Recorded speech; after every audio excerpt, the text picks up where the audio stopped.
Hey, are you leaving because my breath smells like enchiladas? Enchiladas? Enchiladas?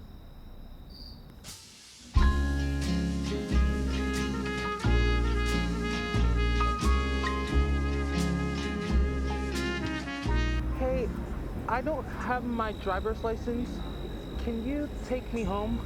What does taking a Portage learning course look like? Our courses are delivered through Canvas, a user-friendly platform that connects you with all your materials, assignments, and professors. It's an interactive experience that makes learning more simple and effective. You can take your exams from the comfort of your home. We can use your secure software to keep your work honest and your credits transferable. Have questions? Your professor is just a message away and will respond within 24 hours, Monday through Friday. After you complete your course, request your official transcript through your student dashboard, sent electronically or by mail to the school of your choice. Let us help you achieve your goals. Visit our website and get started today. If I change my story, maybe I can change theirs.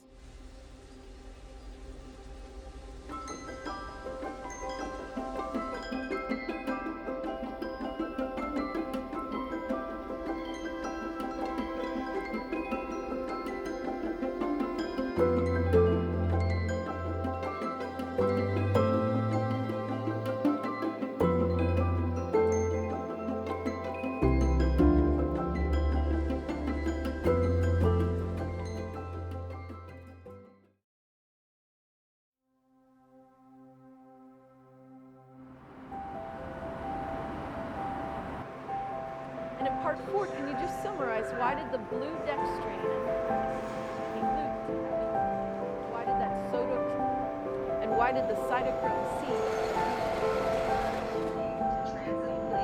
last? Just explain those a little bit for me.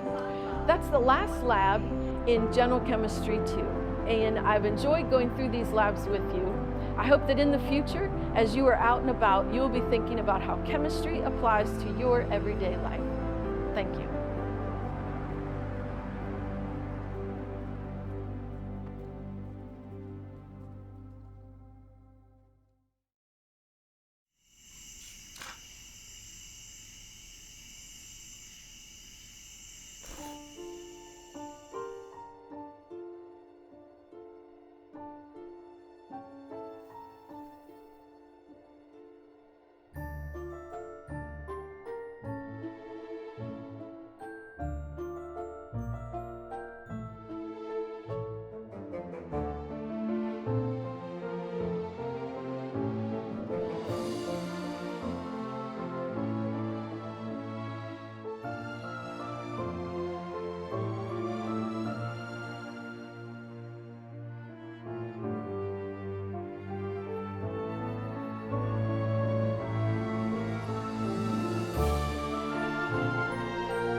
Hello everyone, welcome to the Currents Conference. My name's Josh. And I'm Michelle, and me and Josh are going to be your guides today to the conference.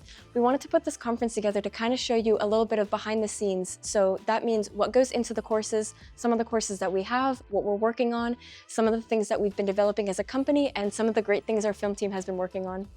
And another reason why we wanted to do the Currents Conference is because we wanted you to be able to get to know each other better. So we hope that while you're watching, you take advantage of the comments section to ask questions or have dialogue. We also have a couple of really fun giveaways today. One of them is an iPad, so stay tuned to see how to enter and if you've won. Please welcome our first speaker, Dr. Ken Hartman, the founder of Portage Learning.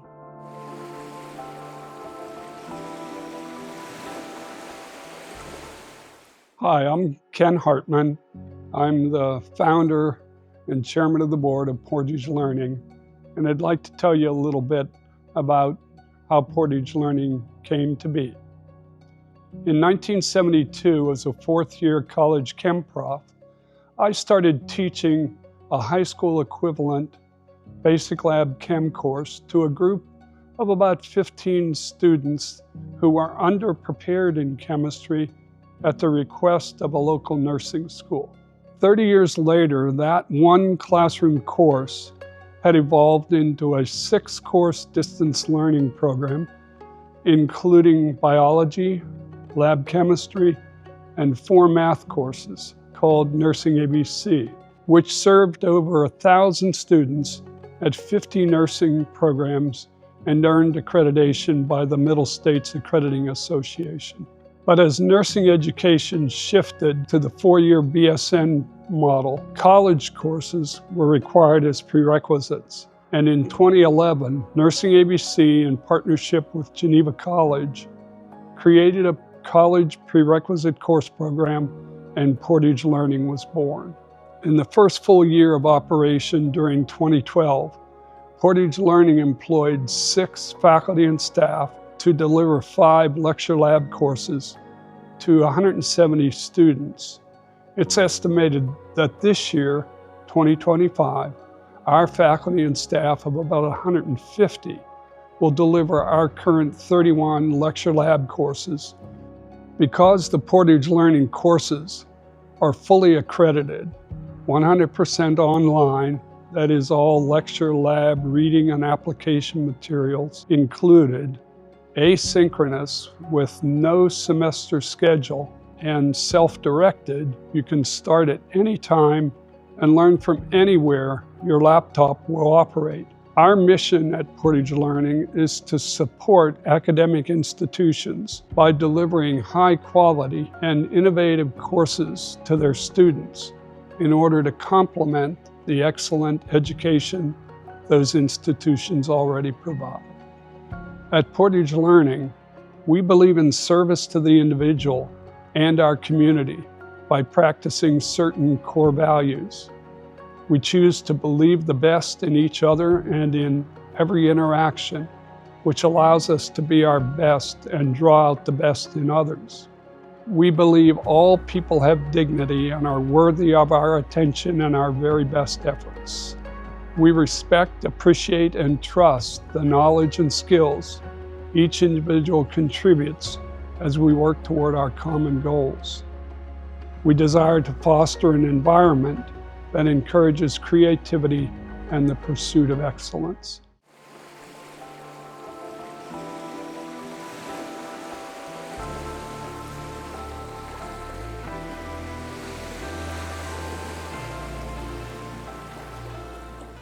Welcome to Do or Don'ts, the game show where we explore the ethical uses of AI in online education. I'm your host, Grant, and today our contestants I'm Dr. Brittany Martinez. I'm one of the department chairs in the biology department.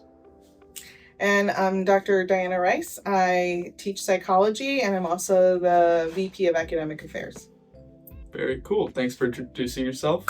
We're going to be going through some tricky AI dilemmas, and you guys get to decide whether you do want the student to use AI in this situation, Okay. or whether you do not want Okay. the student to use AI. So kind of getting ready for our first prompt. Just remember, we got do or don't. So first prompt, do or don't. A student uses AI to generate ideas. I say do. I also say do. Okay, do you want to expound a little bit? Go ahead. I think that AI can be a great starting point when you have certain topics that you want to look at, maybe even looking at some of the hottest research topics on a particular field, or just getting some ideas and using that as kind of your brainstorming session with that. Yeah. AI for brainstorming is a good idea. Yeah. Yeah, we're Do you in have agreement. anything else? Just that I would say that using AI as a starting point, like Dr. Martinez said, is a great idea. I've heard AI described as a thought partner, so it helps you, but you don't want to only use that. Mm-hmm. Good stuff. Thank you. Okay, so moving on to prompt number 2, do or don't. A student uses AI to write their entire assignment without contributing any original work. Don't need a buzzer. That's a don't. Yes, definitely not. Definitely not. Speak on that a little bit. As Dr. Rice said, AI can be a thought partner, but should not be replacing you ever in that. So students can use AI to help generate ideas, to help as starting points, but it should never be replacing your own work and doing that for you, or representing the work AI did as your own. Yeah, I would say when I'm reading student papers, I want to read what my students think and the evidence that supports their ideas. But if it's just AI generated, there has been no thought, and I can't really tell how my student is evaluating the information they're receiving. Mm-hmm. Cool, great. Very good points. Okay, so moving on to prompt number 3. Do or don't assume that the AI content you are receiving is factual. Now I do actually, before we go, sorry. I just have a quick funny story about this for you guys. No, it's not funny for me really, but when I was in college, we had like one of my friends, he was using ChatGPT to help him write a paper and like back up the point for his paper. He wanted to find the right source. And he asked it like, hey, help me find sources on This about topic or X whatever. topic. And ChatGPT just totally created their own source. It was pretty interesting to see how fake it was, but it was definitely fake. So sorry to interrupt, but No, it's definitely it's a don't. Don't. It's a don't. Yes, a don't. So the example you're talking about AI. People use AI, call that hallucination. Like AI creates something, it knows what you're looking for, and so it wants to be like your best friend, and so it creates what you're looking for if it can't find it. So I would always verify if you get sources or information. I would always verify with some external source that's not AI what information is actually valid. Agreed. And when you're looking at an AI generated response from a search engine or something, you can check the sources that it's pulling from and make sure that they're reputable sources, because sometimes they're not the best sources to be pulling information or the most up-to-date resources for that. So you can always double check that as well, and you should double check. Good ideas. Okay, so moving on to prompt number 4. Do or don't use AI for fun. I have do. Agreement. Do. Yeah. Yes. I think AI can be super helpful, especially for students with maybe coming up with different ideas on how to study, new ways to look at information. I also think it can be really good if you're struggling with a concept to maybe have it come up with an example that might be able to meet you at a different level and help you understand that concept a little more deeper. So I think you can have fun with it with studying as a good example of that. Yeah. And you can have fun with it in totally non-school related ways. I use it to plan vacations. Like, we're going to this thing, we're going to do this thing, give me 6 other things that I could do within a 15-minute drive. So it's super fun. But you do have to check that as well, because ChatGPT hallucinated something on our vacation, and it was a thing that was like 5 hours away and not even remotely anything I wanted to go see. So yeah, you still do have to verify. Very cool. Yeah. Did you go? No, we didn't. Shocked. We didn't, because it was just not worth the ride. Yeah. All right. Okay, so we're done with the normal rounds. Normal rounds are done. Give yourself All right. applause. We're gonna move on to the lightning round. Okay. So I'm gonna read a prompt, and basically just real quick throw up do or don't. No elaboration. We're just gonna give us your gut reaction. So first lightning round. Write a thank you email to the hiring manager for my recent job interview. No elaboration. I'm so sorry. Good try though. Okay, so moving on. Write a LinkedIn post about a recent political decision and how it impacts my field. Got reaction? Okay, write a poem that I can put in my mom's birthday card. I would do that. Moving on, give me step-by-step instructions for how to make French toast. Help me commit the perfect crime. Also would do that. Moving on, tell me about my personal family history. Okay. And put clown makeup on my boss's professional headshot.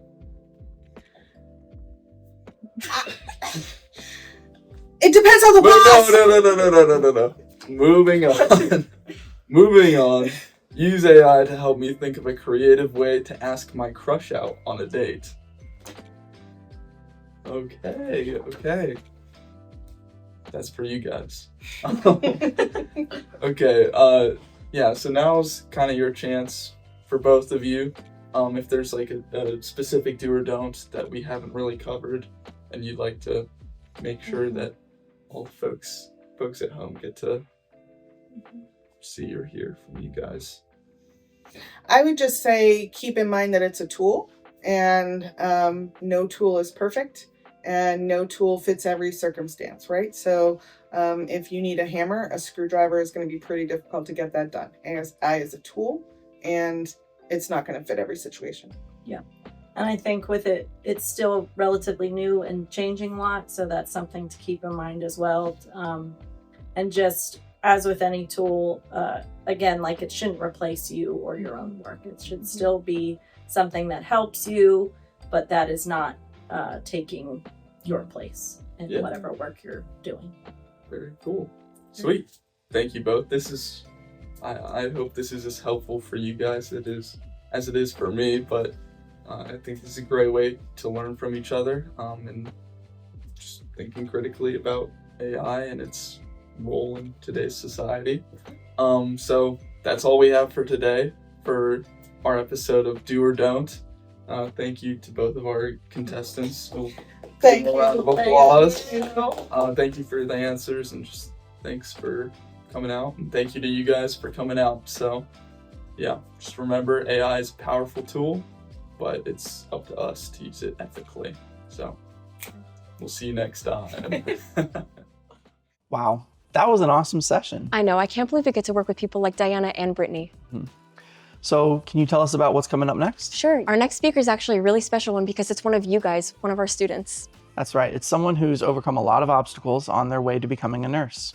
We decided to have her be featured in the conference today because we hope that it would inspire everybody who sees it to keep pushing towards their goals no matter what they're going through.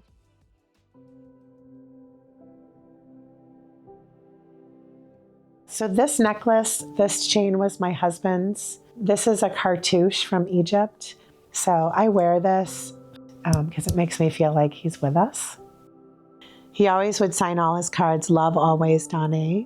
I borrowed that signature, and then I had 3 hearts here. This is one for each one of my daughters, and then a star for my husband. And then I designed it so that when my sleeves are down and I'm writing or something, I can always see the star. And people ask me about it, and it gives me a chance to talk about him. My name is Anique London, and I'm 54. I am a full-time student and a full-time mom.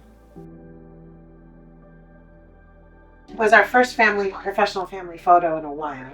This was about 2 weeks before he was diagnosed with cancer.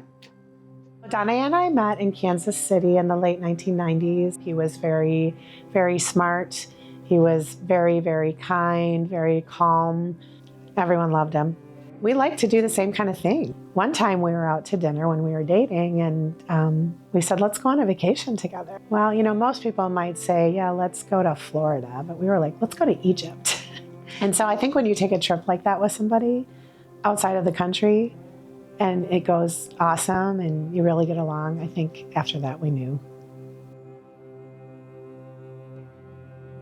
He had a blood cancer called acute lymphoblastic lymphoma. He had a cancer that was both aggressive and rare. Sitting in that room waiting for that oncologist to come in for the very first time, I have never been more sick to my stomach in my life. We felt a little bit hopeful when we left that first appointment. He said that there are treatments for this type of cancer, and about 60% of the people survive. My husband was ready to fight because he was 46 years old. He had 3 young children at home. He was willing to go through just about anything to try to survive. Chemotherapy is the devil. The treatments that people have to go through are terrible. I think that was probably the scariest thing I was worried about with him, is that he was going to look like a cancer patient, and he eventually did. He was a very slender person, and he lost weight, so he got pretty skinny. It was very disturbing. At the end of it, then he went for scans to see if the cancer was still in his body. And the cancer was completely gone. They had completely eradicated the cancer from his system, but you really don't ever go back to normal when somebody's had cancer, because you always know there's a chance of it coming back. And and it did. What we knew about it is that the chances of recovering from it the second time were much, much lower. Then between December 2017 and March 2018, he got sicker and sicker and sicker, and the drugs were not working. He spent his last birthday in the hospital. He wanted to die at home. He went upstairs the last time in his life on Friday night. He never came out of our bedroom, and on Monday morning he passed away. The evening before he died, we had a hospice nurse come. She gave us the gift of being able to say goodbye to my husband, and gave the kids the gift of being able to say goodbye, because she recognized as an expert that he was in his final hours. When my husband died, I made a decision that I didn't want them to sacrifice their childhood because he died. I didn't want them to not experience anything they would have had he been living. Some would call me crazy. We signed up for all the travel and club athletics, and I wanted them to have a happy, good childhood that would be like any childhood, even though their dad had died. I want them to, have a happy life, I guess. My oldest daughter, Anya, is 20. She is a junior in college, and she's actually studying nursing. That was a huge, huge surprise to me. The cancer part of our life, that 18 months leading up to that, even though it was horrible, horrible, horrible, we were cared for at such an incredibly beautiful level that it changed our lives, We touched every single level of the healthcare system. The one constant of all that is nurses are always around you. They're always around you. She got to see the healthcare world, and so she decided, I think I'm going to pursue becoming a nurse. And so we did all of her college search with that goal in mind. When I went through that process with my oldest daughter, and I started to realize that, maybe I could do this too. But there was some pretty big barriers in the way for me. I was like, oh my gosh, how will I ever do this? I don't know if I can. And I didn't know if I could. Someone sat me down and I said, when I graduate this program, I'm going to be almost 56 years old when I'm becoming a nurse. Is that too old? And this person said, well, you can be 56 and be a nurse, or you can be 56 and not be a nurse. What do you want to do?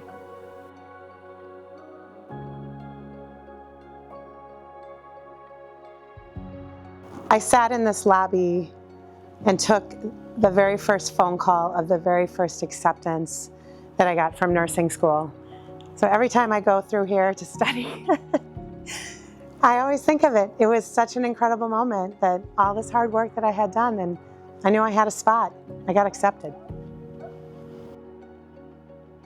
There's a coffee shop over there called Rustica, and I study there a lot.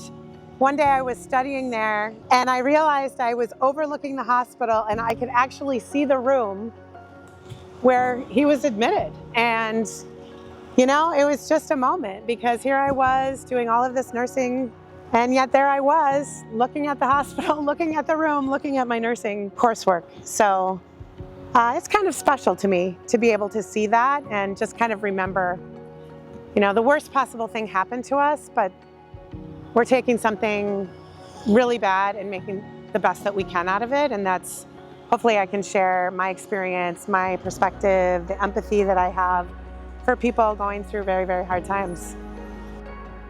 Kneel down next to a patient and listen to them and be present to them and allow them to be seen and heard when they're going through something. That is also a huge, important job of being a nurse. And I understand what it feels like to be on the other side. The other day I was getting in the elevator and I almost hit 8 instead of 6 because, the elevator is exactly the same. Like, everything there is exactly the same as it was when I was there as a visitor. And now I have a badge.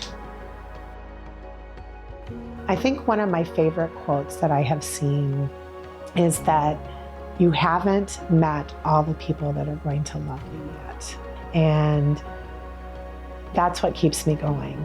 I've had the worst thing happen in my life, and now I'm creating this new life, and there's all this love that can be in the future. And so I'm just looking forward to it.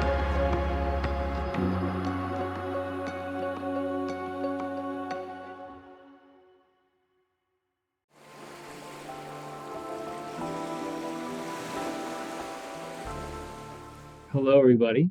My name is Brian Bost, and I am the Director of Admissions at Duquesne University's School of Nursing in Pittsburgh, Pennsylvania. I thank you all for taking the time to watch this video for today and to learn a little bit about the nursing profession. The wonderful folks at Portage, whom I adore working with, had asked me to talk a little bit about the profession and some benefits of it, and hopefully to get you really excited about it and to consider a career in nursing. So we'll dive right in, talk a little about some awesome things within nursing and learn why it's such a great time to be a nurse. So when people think nursing as a career, they're often inspired by things like Grey's Anatomy, Chicago Med, Scrubs, one of my personal favorites, or some personal experience, whether that be with yourself or a loved one in a hospital setting, or perhaps, just your regular doctor's appointment that you go to yearly or quarterly or whatever that might be. And those are all valid options, some obviously dramatized, but valid opinions of what a nurse might do from day to day. And but there are so much more that a degree in nursing can get you, depending on what your career goals are. Now, there are, just like any profession, multiple levels of degree in which you can receive. The traditional nurse usually holds a BSN, a Bachelor of Science in Nursing, but there are options for a Master's of Science in Nursing, a Doctor of Nursing Practice, and a PhD as well. And we'll talk a little about right now about what those career options are. And depending on what your goal is long term, your degree option or your degree ultimate degree will change. We'll start with a BSN prepared nurse. As a BSN prepared nurse, you could do quite a bit through as your career options. Obviously, you have the hospital setting, and that's what I would believe a majority of students that I work with and that I see other folks that I know work with. They're going into the hospital, whether it be into a general population kind of idea, kind of situation, whether it be going into a more specialized population. Pediatrics is always popular. Labor and delivery is always popular. Critical care is the popular one that we see. But you name a unit in a hospital, and our graduates and most graduates are working in that kind of setting. You can be a travel nurse and travel in many different kinds of ways. There are agencies that work nationally that you can travel across the United States and work in different hospital systems or individual hospitals that need your assistance in that way. Or you can, some hospital systems themselves have travel opportunities where you can work as a travel nurse within that system, but work just in that system. So if the hospital system has 8 hospitals attached to it, you can work at any of those 8 within whatever period of time. And travel nursing is really exciting, really fun. You see different kinds of populations get really excited about that too. That I've noticed a lot in my career is they'll either be really young and excited about the prospect of seeing a bunch of different areas, or maybe they're work in a casual basis, and traveling makes more sense to them at that time. They have a family, and that's something that they might want to do rather than working a full-time shift work kind of deal. So a lot of flexibility there. You can work in private practice. Those could be things like doctors' offices that you see as your day-to-day kind of thing. And then community facilities. Usually what I say about that is that's going to be maybe a home for the elderly that need live-in care, or not live-in care, but need round-the-clock care rather. And you have things like cosmetic nursing and a whole long list of things you could do with your BSN. And I should also mention at this point that if you have a Bachelor of Science in Nursing, you also need to become a registered nurse, an RN. That is the license in which you hold to be a nurse. And you get that license through taking the NCLEX exam. That's a national licensure exam. And it's because it's a national exam, there's reciprocity across all 50 states. You never have to take the NCLEX again. Licensure is not reciprocal across all 50 states. You do have to be licensed in whatever state in which you are working. And usually that just you have to get in contact with the state board of nursing of that state and go through some conversations and then provide necessary paperwork and stuff. And usually that is enough to get you that license in that state. But I'd encourage you, wherever you end up going to school, that you ask that school to make sure that they understand, or that university college, to understand for yourself what they can do to help you get licensed, and what they might be able to provide those licensing bodies to make that process easier on your end. And I should also mention that you can be an RN and not hold a BSN. How you do that is through an associate's degree. Associate's degrees are typically shorter, 2 years, usually at a community college, and you'll be able to sit for the NCLEX with that associate's. But then if you want any kind of advanced nursing degree, master's or doctoral degrees, that might get a little more complicated if you don't have that BSN first. So every BSN is an RN, not every RN is a BSN, is how I usually like to describe it to folks that are curious about that. So I digress. So let's move on to the MSN, DNP, and PhD prepared program. So most students may have career options or career goals that are beyond the BSN credential, and that's where they'll go back to school to get their Master's of Science in Nursing, their Doctor of Nursing Practice, or their PhD, depending on what they want to do. MSN, and it can be different from state to state, I believe. Depending, and then there's a national body that helps with those recommendations. But most MSN prepared professions are things like nurse practitioner. That's probably the most popular that I see, at least. And that's where you're going to get into a specialty usually. Like you're a family nurse practitioner. Some states you could have autonomy. You could have your own private practice. You have prescriptive authority in some states as a nurse practitioner. So that's a big want for a lot of students for that flexibility and that autonomy. And there's also there's family nurse practitioner, which I mentioned. You also have the adult general nurse practitioner, psych mental health nurse practitioner, and a few other options out there for you as well. There's also forensic nursing. That's another master's degree program that you can get where you can be a forensic specialist in the field of nursing, which is a really cool thing. Two worlds that you don't think will be molded together are in a degree like that. So that's an interest for a lot of students. We'll skip down a couple to midwifery. It is midwifery, not midwifery. I've been corrected many times about that. But to be a nurse midwife, that's almost always an advanced degree as well, usually an MSN. And then nurse education is also something that requires an MSN degree almost always. So if you really love academia and you want to be involved with that as an educator, nurse education is an excellent resource for you. There's also usually most of those pathways have a DNP option as well. Some schools are starting to offer that, some universities. So just do your research and figure out whatever's best for you long term and what might make the most sense for you moving forward. Now, every program is in nurse anesthesia, or at least almost everyone is going to be a doctor of nursing practice in nurse anesthesia. And that is, I believe, a nationwide change that is being made. So if you're interested in nurse anesthesia, great. That's a wonderful pathway. It does almost always require some extra experience prior to applying. Most of these do, but especially in nurse anesthesia. So you'll want to have some critical care experience before that, before pursuing that pathway. But that is definitely a very popular one right now, certainly from a salary perspective. You can look those figures up yourself online, but it is an excellent career path should you have the kind of mind to do that. And if you really love research, that is also something you could do really at any level. I like putting it here because most nurses that want to make research their career do ultimately sit or go for their PhD in nursing. So if you really love research, you really love academia, you want to be an educator, and you want to be heavily involved with research and changing the way that we look at things through the lens of research, PhD is definitely a great option for you long term. So as you can see, I have a lot of career options as a nurse. It's not limited to what you might see on TV or what you might have experienced at the bedside. There are a diverse set of career options, and really, I'm just hitting the tip of the iceberg here, and just some more popular pathways that students will ultimately go on in their nursing career. I'd be naive to not talk a little bit about the competitive salaries that that nursing students and nurses rather end up making, and it is a pretty lucrative profession, and it's becoming more so over the last couple of years. And now I will start by saying there are some factors that will determine what your salary ultimately is. States, cities, hospital systems, and degrees will be the four, I would say, most popular things that I see as being determining what a salary ends up being.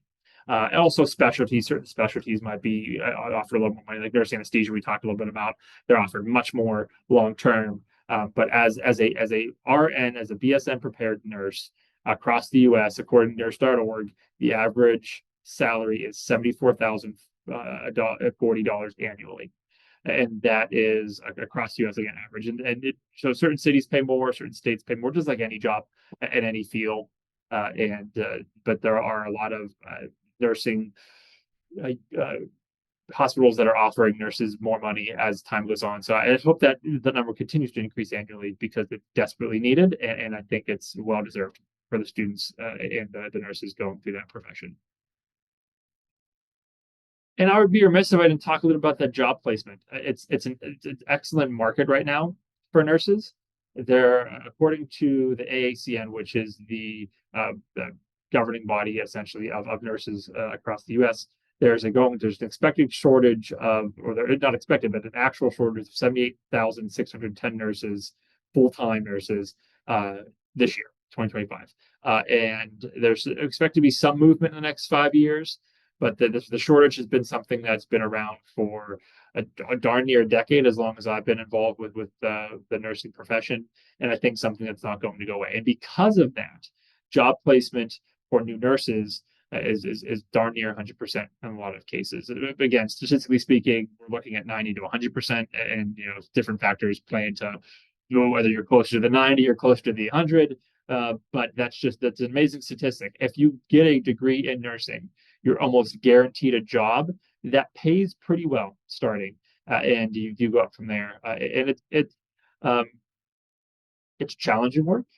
It's in some ways demanding work.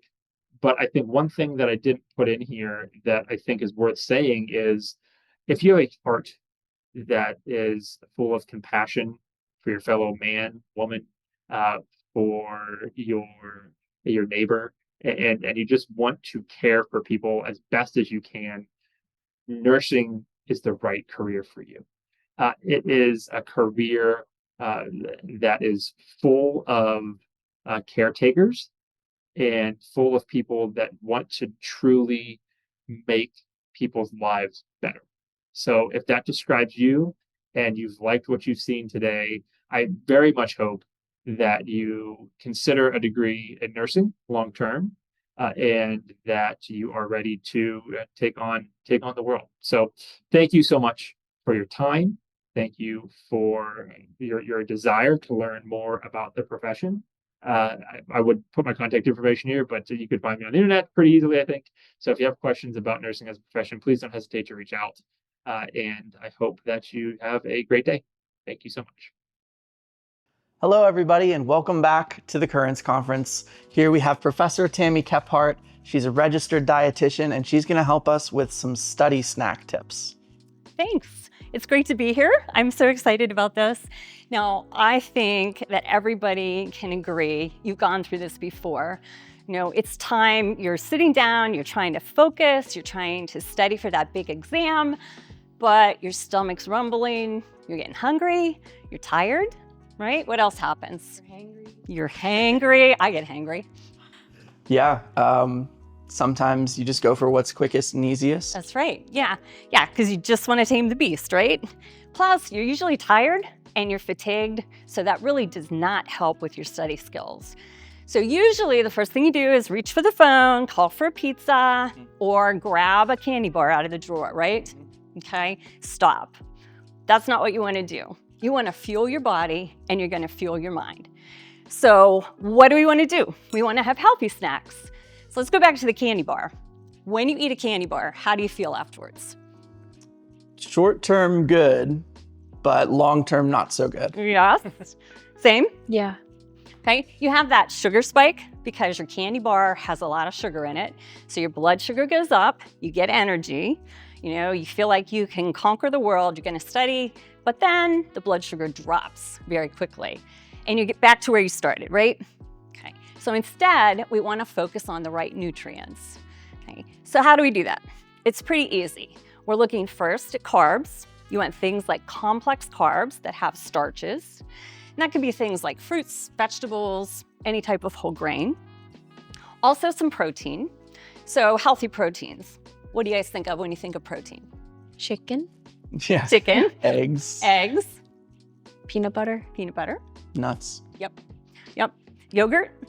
No. Sure. No. Yeah, yogurt has protein in it. Yeah. Yogurt has protein. Some people like it, some don't. Yeah. Okay. So think quick and easy. A lot of those, except for the chicken, unless it's canned. Does chicken not have protein? It does. Oh. Chicken has protein. Those are good protein sources. Easy to get.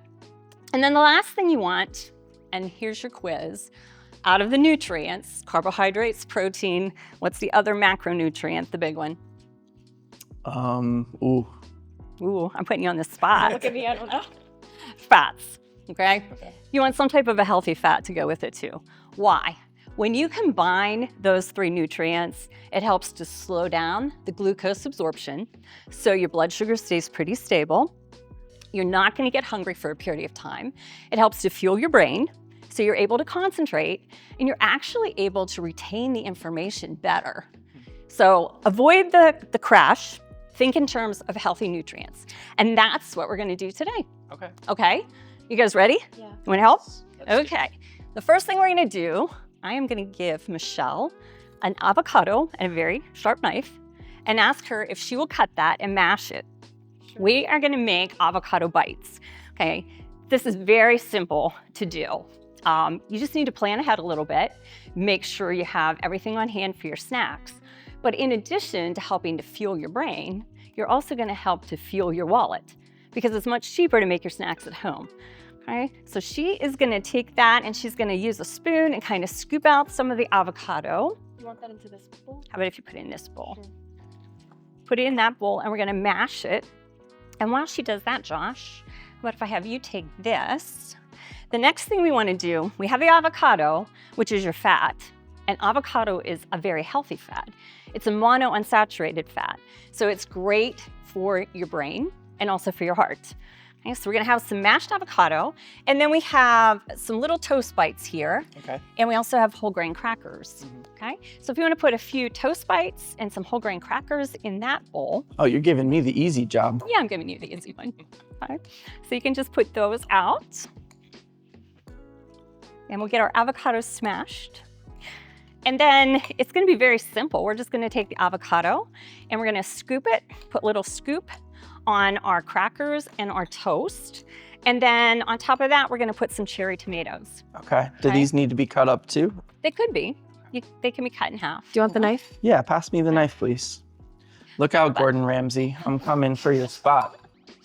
So we'll cut those up and slice those up. And then you can use whatever you have on hand.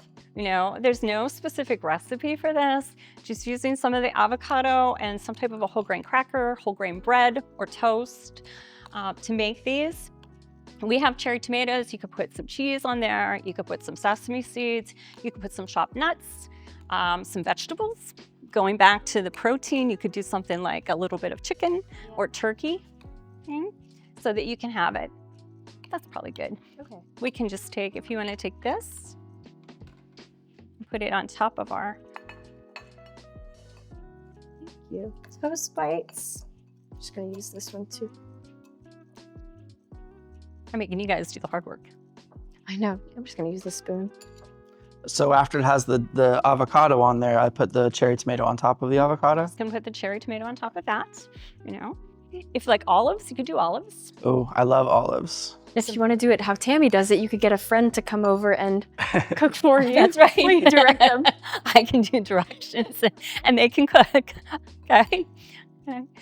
But as you can see, it's not that difficult to make a healthy snack that's quick, it's easy, it contains the major nutrients that your body needs in order for your brain to function. Okay? Hey, that looks fancy. That looks great, guys. Yeah, looks really good. All right, I think we're good. Okay, so as you can see, easy to make, but extremely satisfying. All right, so the next snack then that we are going to make, we're gonna make energy balls. All right, now you can purchase, these were made ahead of time, okay? You could purchase a product like this, but why? You know, they have a bunch of products like that out on the market, but why do you want to spend the money when you can make it at home, right? It's easy to make. So what are we going to use? Tell you what, I will step over to this side and let you two come over here. I'll hand you the ingredients. First thing we're gonna use oatmeal. And this has been all pre-measured out, but you will get the recipe. So if somebody wants to dump the oatmeal in, okay? Oatmeal is a carb, but it's a complex carb, so it has starch. And it'll help to keep you full for a longer period of time. We have a nut butter. Josh, if you wanna put the nut butter in there. Yeah, of course. I've got a little spatula here. Thank you. Should I He's mix it up prepared. now or should I wait until the end to just mix wait. it? Okay. Go ahead and just stick that in. Okay, it is sticky. And then for a little sweetness, you can use honey. If you don't wanna use honey, you could use chopped dates to help give the sweetness instead. The honey though does help to kind of keep it together between that and the nut butter. It's like the glue. It is, it's like the glue. Then we have some chia seeds. Somebody wants to put the chia seeds in. That one's easy. Some mini chocolate chips. Josh, you want to do the honors? Oh yes, this is my favorite part of the protein ball, is the chocolate chip. Okay. And now you can mix it together. Okay? I'll do it. Yeah, go Josh. So it's easy. In addition, if you wanted to, you could add some protein powder to it. You could use chocolate, vanilla, or peanut butter. Could you add yogurt to it? You could add a little bit of yogurt to it. You could add some vanilla or some type of a sea salt to it. Use your imagination. You know, these recipes are just the beginning to help. Okay, so Josh will get it mixed together. And then once you have it mixed together, you just want to roll it into a little ball. Can I try it now? Yes, go ahead. Give it a try. This is gonna get sticky because It does there's get the honey sticky. in there, right? So go ahead and roll it into a little ball. Okay. Okay, easy to make. Voila. Voila. There's our little ball. It's more of a cube. You have to start it over. Michelle. No, this is good. This is a good ball. The stomach doesn't know. The stomach, yeah. All right. So go ahead and put it in. And then if you guys want to sample, you can feel free to sample one of the bites or one of the avocado treats, or wait until we're done. So you're not on camera. Need to see that. So, okay. But keep in mind what you want, something healthy, all of the different nutrients combined together. And remember this, healthy snacking equals a study tool. Thank you for tuning in to our snack break. And thank you for being here and showing us all these things, Tammie. I don't know about you, Josh, but I feel like I learned so many different ways to just customize an easy and healthy recipe. Yeah, this has been great. Great. If you want to enter the giveaway for the iPad, head to our Instagram page and comment Currents 2025 on our pinned post. We will be announcing the winner for that at the end of the conference on the Instagram page. And up next, we have two of our professors who are going to be talking about our newest anatomy and physiology course.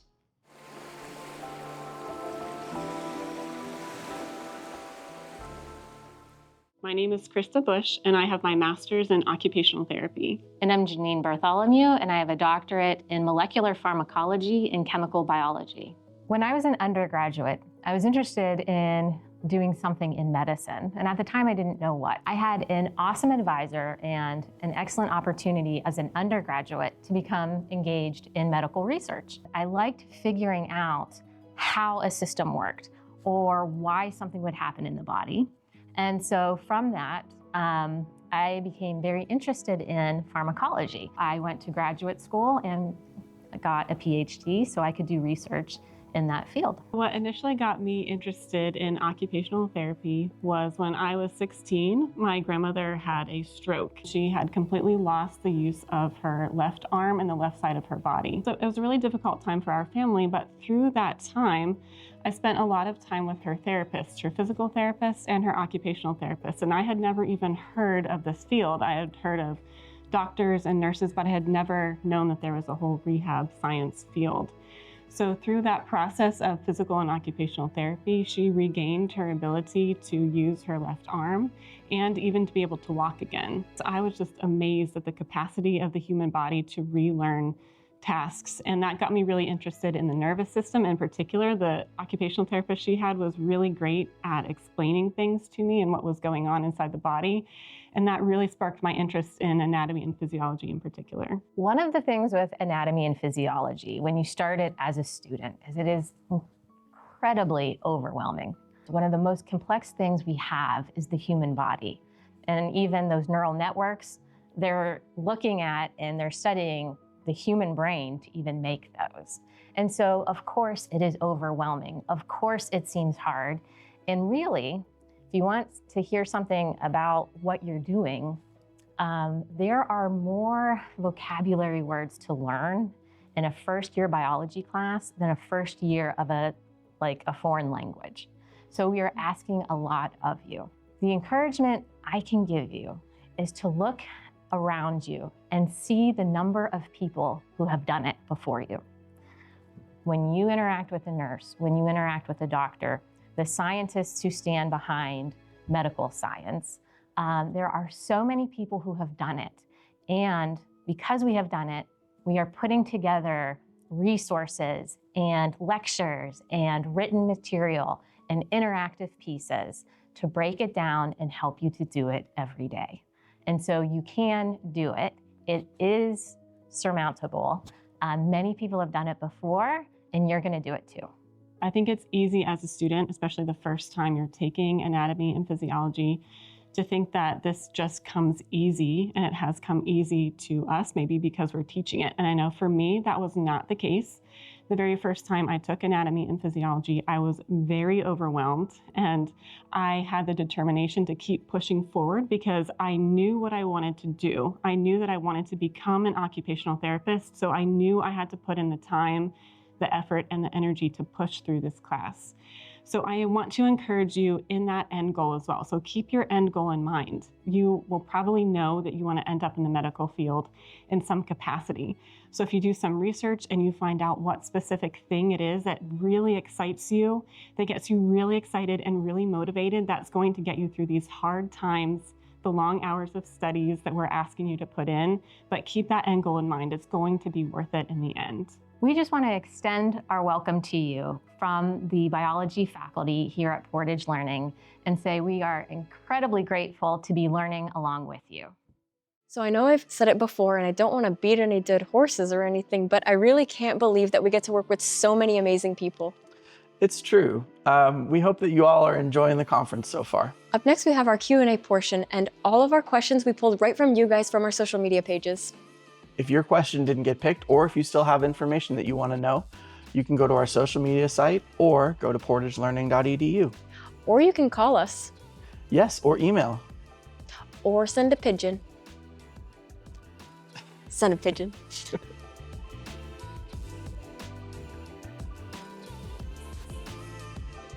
Our first question today is, what's the best way to ensure you're engaging with the material well from the courses? So for me, when I'm taking an online course, it's really easy for me to get distracted. So I need to have a pen and paper with me and my phone not with me. And while I'm watching the video lecture, I like to take notes.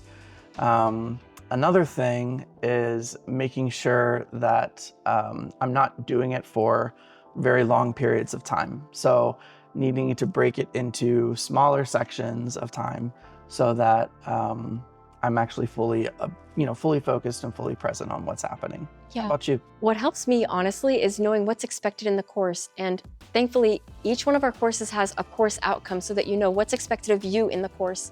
Something else that's really great is we have a student success team that you can call at any time within business hours, and they will put together a schedule just for you so that you know how you can get your course done within a time frame that works perfectly for you. And that's free, no additional cost. Let me repeat that, ladies. No additional cost. All right, let's get to our next question. Michelle, are you ready? Mm-hmm. So our next question is, do nursing schools usually accept online prereqs? So we always say that transfer acceptance is at the discretion of the receiving institution.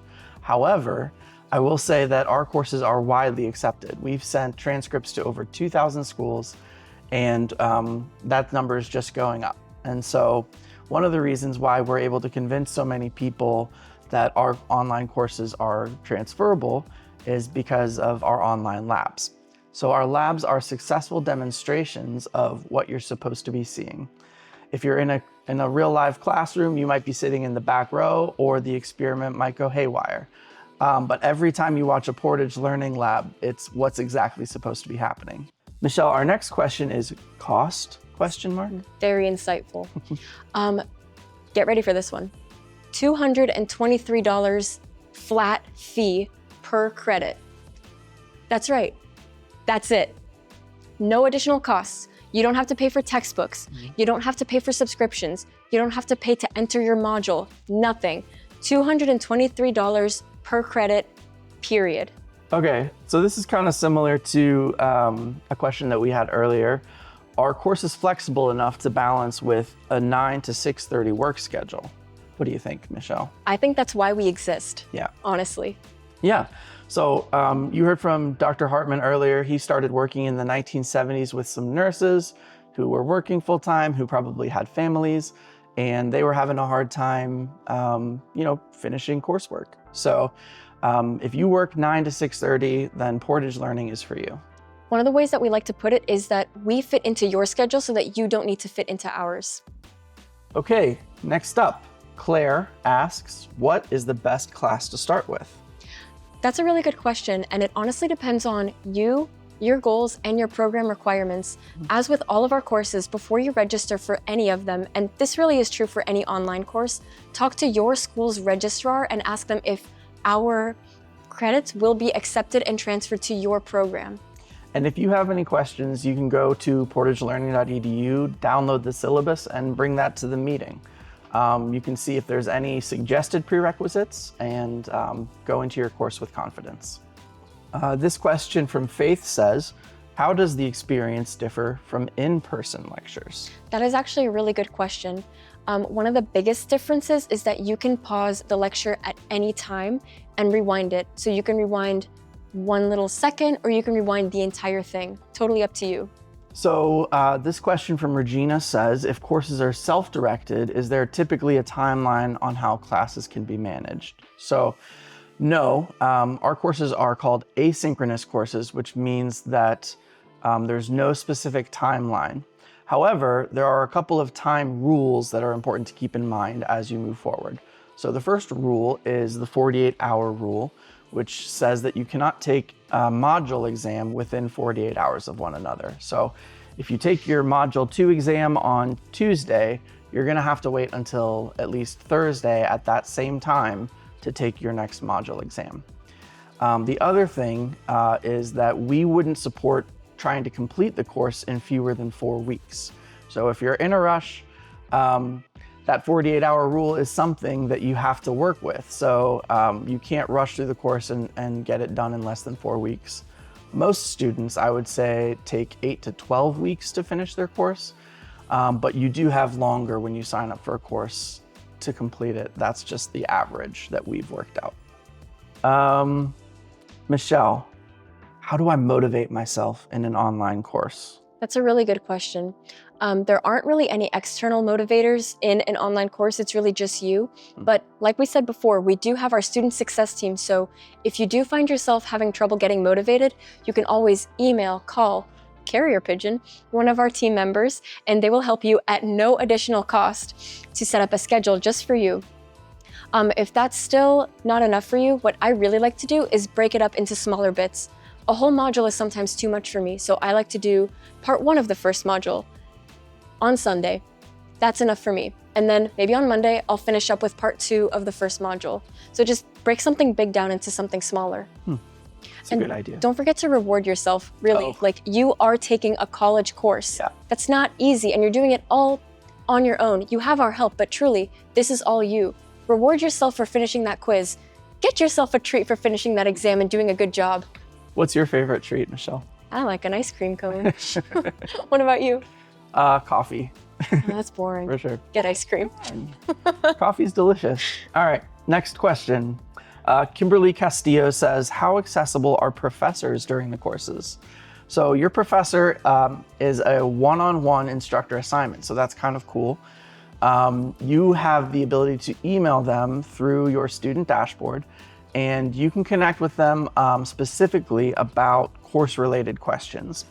If you have other questions, maybe something's going on in your life outside of anatomy and physiology, you can access the student services team, and you can call us during normal business hours. You can email us, and we can help work through any other questions or situations that you have.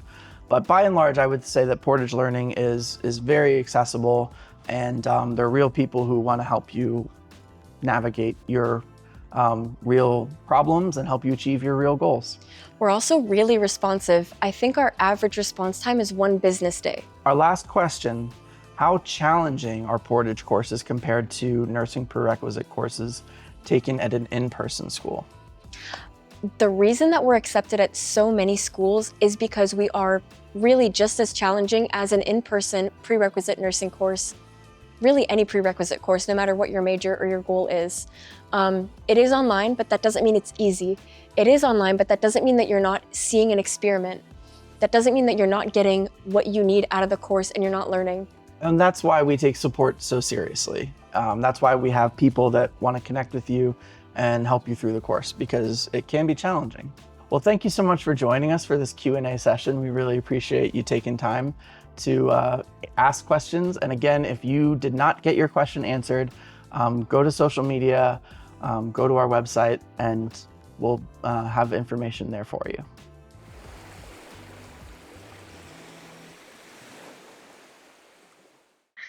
Hi, I'm Natalie Sakovich. I'm a nurse and nurse practitioner. And like many of you, I have endured many challenges of test taking throughout my career.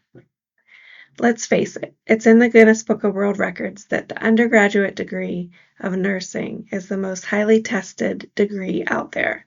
You take more exams in a short amount of time than any other program. And at the end, you are asked to take one giant comprehensive test to determine your skills in clinical practice, and that's the Next Gen NCLEX. Throughout this presentation, I hope to go over the format of the Next Gen NCLEX exam that you'll be taking and help ease your anxiety and teaching you test-taking strategies. We will discuss the Next Gen format. We will determine how scoring will occur, and at the end, we'll go over some sample questions. In 2013, April, the State Board of Nursing created the Next Gen exam. It shifted towards application-style questions and incorporated case study-style questions. It was determined that prior to this exam change, there was a pass rate of 71%. And after this, test exams pass rates exceeded 84%. So some may say it got easier, but you can be the judge. There are 5 new format styles of question. There are the extended multiple response, the extended drag and drop, the drop-down options, enhanced hotspots, and matrix grid questions. As you can see, in the extended multiple response, the nurse is assessing a client and is asked to click whether they find the intervention to be effective, ineffective, or unrelated. So there essentially is 6 questions and 6 points awarded for this one question. In the extended drop and drag, a student is asked to select the appropriate steps needed to complete a task. And in the close or drop-down style question, a student is asked to select from a drop-down box the appropriate word to make the statement true. In the case style studies, students will be asked to highlight pertinent information relative to a specific question. In this style question, the exam taker should select and highlight what they find appropriate. And again, in the matrix grid style question, a test taker has the opportunity to earn several points. There is good news. The Next Gen NCLEX will provide normal ranges for lab values. So in each case study that's presented, you will have a chart to review. Not only will it give the lab value of the patient, but it will also give you normal value ranges. It is then your opportunity to determine what is relevant to the question being asked. Scoring is a little different than in years past. You will receive partial credit for questions with multiple inputs. There are 3 different methods of scoring, and that depends on the scoring format. There are straight applicable questions. Straight knowledge, you will earn 0 for a wrong answer selected and 1 point for the correct answer selected, as in years past. But there also will be plus-minus scoring, in which case there may be multiple answers to select. You will get 1 point for every correct answer you select, but you will be deducted 1 point for every wrong answer. And there also will be rationale scoring.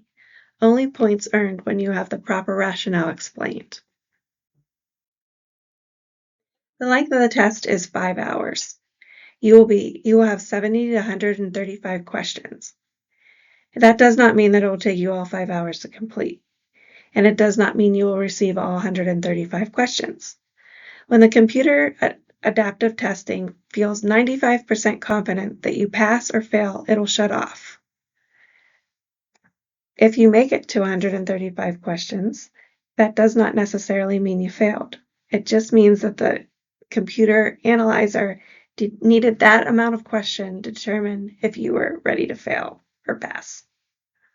Study preparation begins early. You should start as soon as possible. Sometimes that means even while you're still in school. Students should develop an outline of areas of weakness. For example, if you don't understand the blood flow through the heart, you should start with spending the most time learning the blood flow through the heart. Start with your areas of weakness. Study those daily and move towards areas of knowledge that come easy to you. Research suggests that anxiety behaviors should be limited to under 5 minutes. If you're anything like me, I tend to want to clean the entire room before I start studying. Research suggests that you shouldn't eliminate that behavior, but you should keep it to under 5 minutes. The number of questions per day should be 90 to 100. This should begin before you even graduate from your nursing program. Putting yourself in the environment of test taking in front of a screen and simulating the day of your exam will ease your anxiety and prepare you mentally for taking tests on a computer. When learning medications, it's impossible to learn the function and action of all of them. Students should focus on the root word and being able to classify what type of medication the given example is based on the mechanics of its spelling. You then can deductively reason what the class of drug does and how it acts on the body. Study expectations. The NCLEX is reviewing your general nursing knowledge. It does not want you to memorize every piece of information that you learned in nursing school. They want you to understand why the problem is happening, what is required of the nurse to intervene, what is the anticipated medical intervention, and what will fix the problem. Let's look at a few NCLEX questions. This is an example taken from the Kaplan website. There are many sample questions and databases out there. Another popular one is UWorld. We also have the ATI as an example, or HESI exam questions. Here is an example of a case study style question. As you can see, the student is given the client history, the nurse's notes, and the vital signs. And then asked to answer 6 questions based on this information given. So, for example, this is an example of a highlighted format style question that is new to NCLEX, built into a case study. So this is a 84-year-old client diagnosed with stage 4 lung cancer with mets to the brain and liver. The client lives with his daughter and his family, who are his main caregivers at home. The client's advance directive states that he does not want CPR, IV fluids, antibiotics, a feeding tube, or hospitalization at the end of life. His daughter is his healthcare power of attorney. The nurse writes, in her observation, the client is sitting in a recliner, awake and confused, and insists he needs to go see his wife, who has been deceased for 15 years. The daughter states she is very concerned about the client and has become more agitated over the past 2 days and is not sleeping at night. The client's skin is hot and pale, oral mucosa is dry, breath sounds are diminished throughout with coarse rhonchi on the right. There is protractive cough and a large amount of thick white sputum. The client reports terrible pain in his back and is not being relieved by his current pain medication. He takes sips of water but refuses food and reports no appetite. The vital signs are as such. Blood pressure 108/60. The heart rate is irregular. The temperature is 100.8. The respiration rate is 18. And he's satting 92% on 2 liters of oxygen.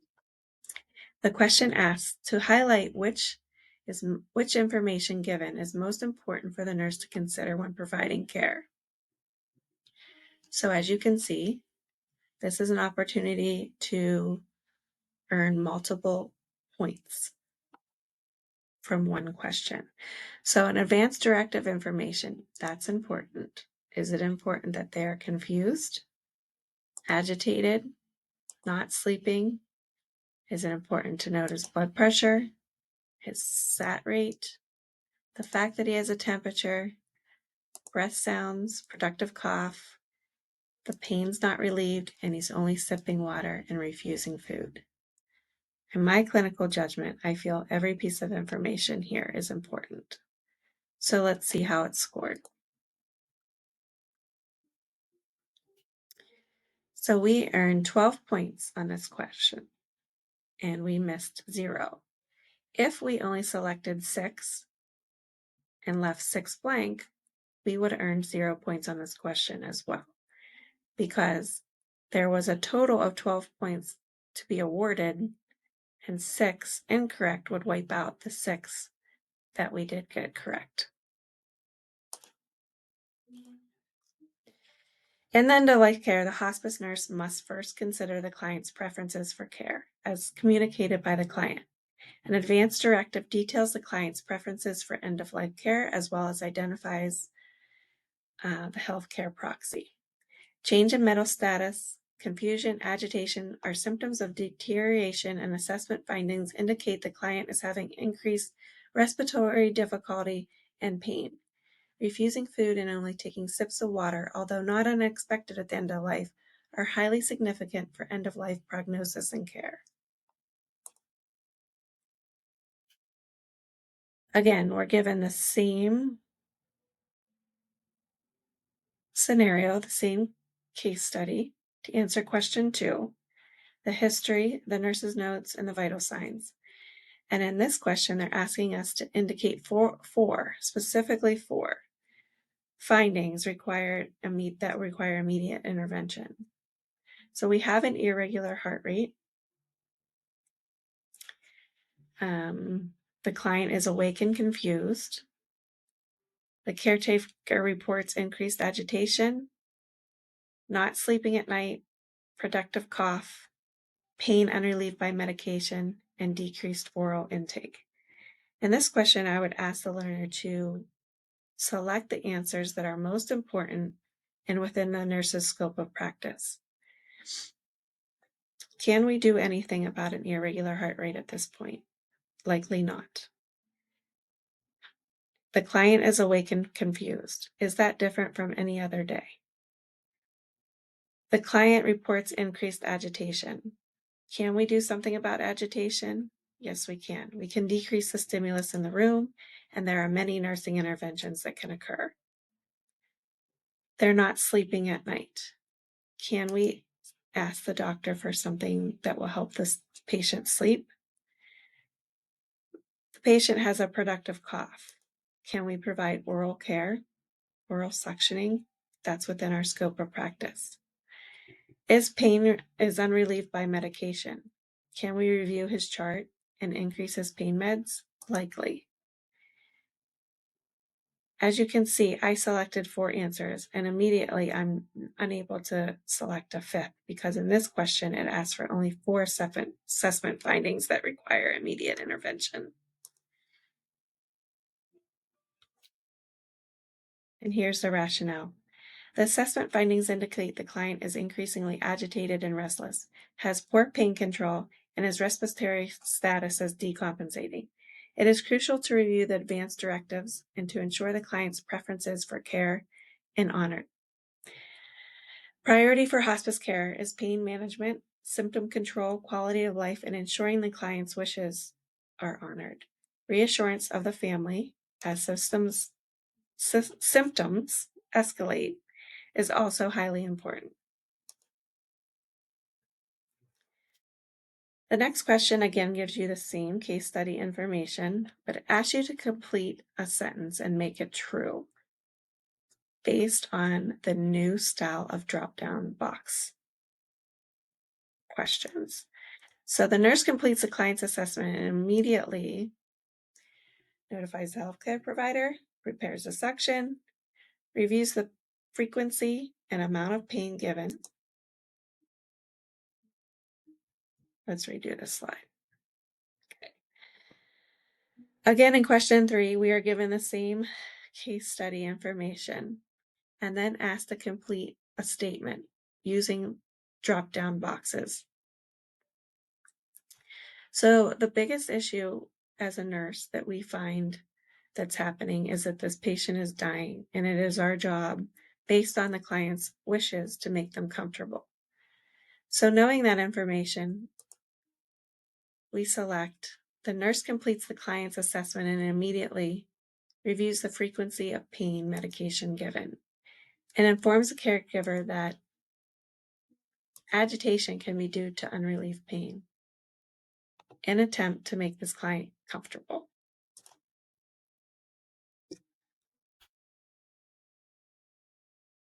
Again, the rationale will be given on most practice style questions to help you understand why the correct answer was selected. Here's another example. Again, the same clinical case study given. This is now question 4 of 6. The best achievable outcome for this client would be not to increase his fluids, but to have optimal pain relief. I like that answer. To be alert, oriented to person, place, and time. Yes, that's a goal, but likely not to happen. To have improved sleep. Yes, that answer is correct as well, but not the best answer. Have clear bilateral breath sounds. Maintain SpO2 greater than 98%. In my opinion, with a dying patient, the most appropriate thing to do is have their pain controlled and keep them comfortable.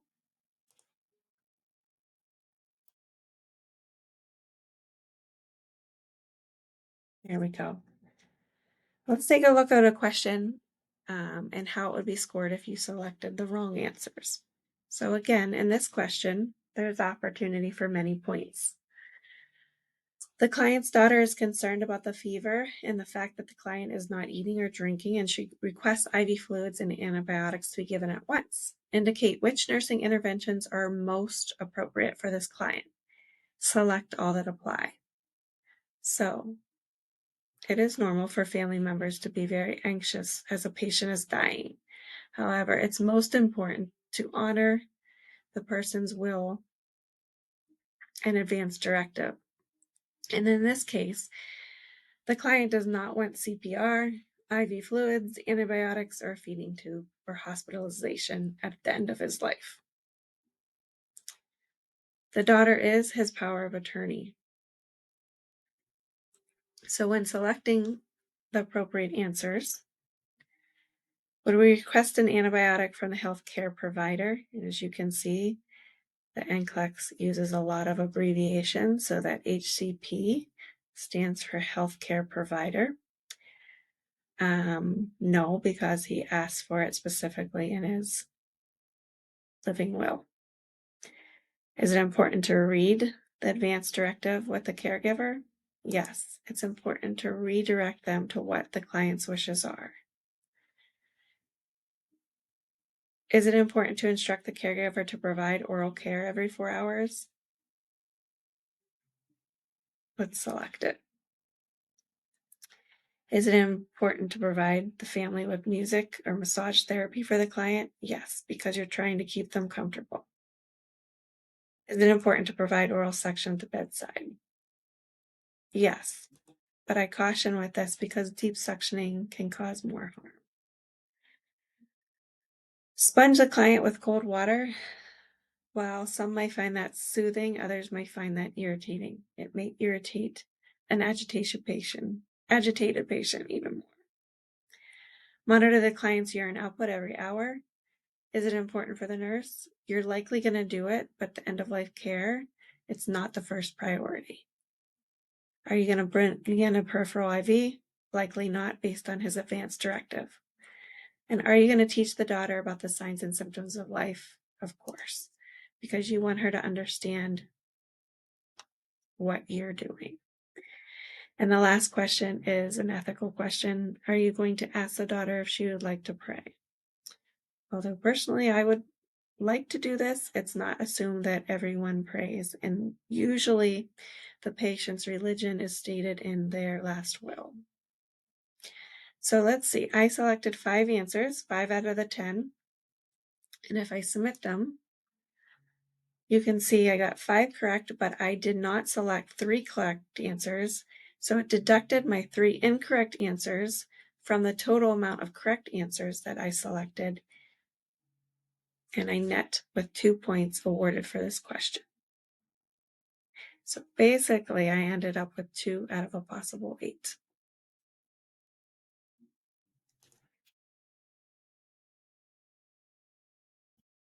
And on question 6, our final question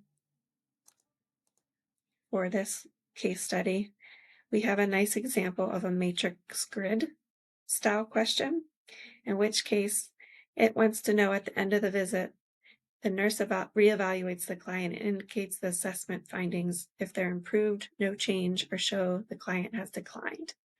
So as you can see, there are 7 points to be awarded here with 3 options. So based on the information given, is this assessment finding improved, no change, or declined at the end of the visit? The respirations are irregular with periods of apnea.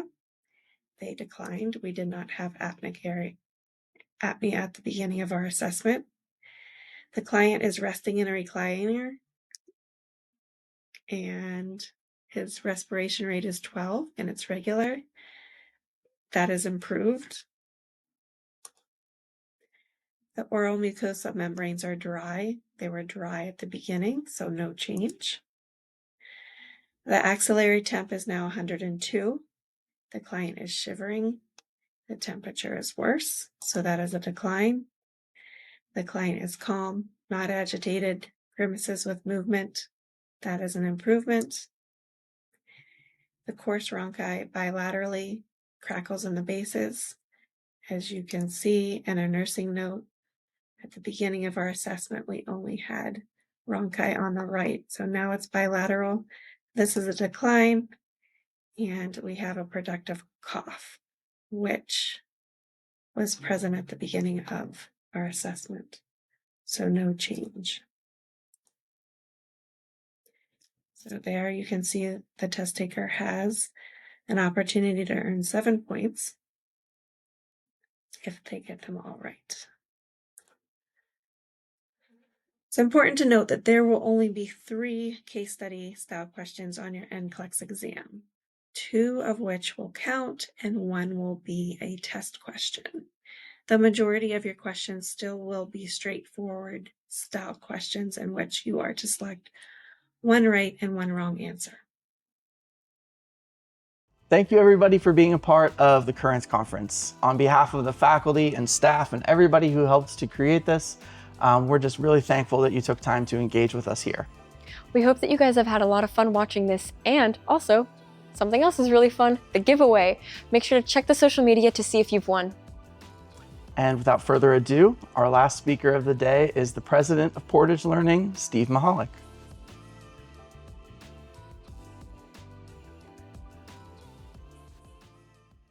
Hi, I'm Steve Michalik, president of Portage Learning. To wrap up this conference, we'd like to discuss where is Portage Learning headed. Here at Portage Learning, we have committed to being part of 1 million stories over the next 10 years. And I want to talk about what it means to be part of someone's story. And I want to use the analogy of the movie The Wizard of Oz. In that analogy, the hero is Dorothy. Dorothy is the central character of the story. We are not Dorothy. Dorothy is the student, the person pursuing their goals and their dreams and their aspirations. We are not the Tin Man, we are not the Lion, we are not the Scarecrow. Those are her close companions, people walking with her every day, helping her. Those are the students' friends and family, and people that surround them and support system in their lives. We like to think of ourselves more as the Yellow Brick Road. The Yellow Brick Road is not really a character in the story, but it's an essential part of Dorothy being able to navigate where she's going and overcome the obstacles that she sees while she's trying to get there. And that's how we see ourselves, a small part of someone else's story while they pursue their dreams, their goals, and they make a difference in the world. So how do we do this? In this conference, you've heard all about our online courses that help people pursue their goals in education. Additionally, we have a podcast, the Between Tides podcast, that promotes lifelong learning. We also have the Salon Film Festival, a film festival that is designed to platform people who do not have a voice to be able to speak for themselves. And not only to platform them and so they could be heard, but also to tell their stories with dignity, hopefully inspiring the audience to go out and make a difference in their community. We also do this through Portage Community, our nonprofit venture that seeks to scholarship and mentor students in our community here and also in the Dominican Republic. This year we have 40 students locally that we are mentoring in their nursing program and 4 students in medical school in the Dominican Republic. Initially, we were sponsoring them just with the scholarship and helping them overcome a financial barrier. But as time went on, we realized the greater need was through mentorship and more involvement in their lives to help them as they navigate this journey and pursue their dreams. Finally, also in the Dominican Republic, we have just opened a licensed medical clinic. At one point when I was in the Dominican Republic, we're running a clinic and we saw people going through and they would go to the nursing station. They would go to the doctor's station, they would get their prescription and they'd leave. And I asked one of the doctors, what happens after we leave? Where do they continue to get a refill for the prescription? And the doctor just looked at me and said, well, hopefully the local government clinic gets a stock into their pharmacy or another group comes. Otherwise, once they finish this prescription, they're done. That did not sit well with us, and we decided we could do something in a small way in that community that made a big difference in their lives by providing them access to medical care that they could readily receive on a consistent basis.